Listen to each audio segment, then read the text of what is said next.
Na třetí koleji nastupujte do osobního vlaku číslo 10289 linky S1 společnosti České dráhy ve směru Praha-Libeň a Úvaly. Pravidelný odjezd 17 hodin 14 minut.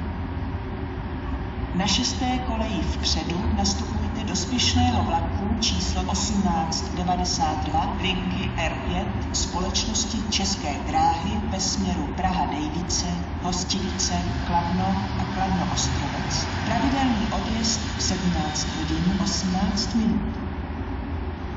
Na první koleji nastupujte do osobního vlaku číslo 9425 linky S20 společnosti České dráhy ve směru Praha-Vysočany, Čelákovice, Lysá nad Labem a Milovice. Pravidelný odjezd 17 hodin 25 minut. Na druhou koleji přijde osobní vlak číslo 10284 linky S1 společnosti České dráhy ze směru Úvaly.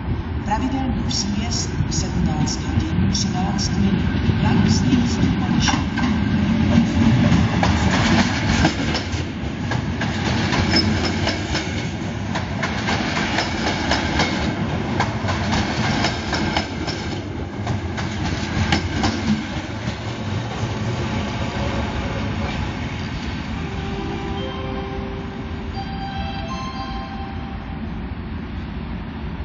Vážení cestující, na čtvrté koleji nastupujte do osobního vlaku číslo 7782 linky S34 společnosti KŽC doprava ve směru Praha-Vysočany a Praha-Čakovice. Pravidelný odjezd 17 hodin 20 minut.